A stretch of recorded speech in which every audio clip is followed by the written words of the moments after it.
យខ្ញុំផងអ្នកជួយចម្លងខ្ញុំបានជួបស្រីអរគុណថ្មកូលក៏រាំងសាងសីខ្ញុំពិតភក្តីលើស្រីគ្មានថ្ងៃកែប្រែភូមិព្រែកតាអង្គសូមអ្នកជួយជាមេបា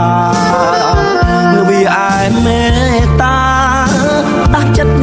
ស្រីនឹកខ្ញុំផងថាខ្ញុំស្មន់នេះ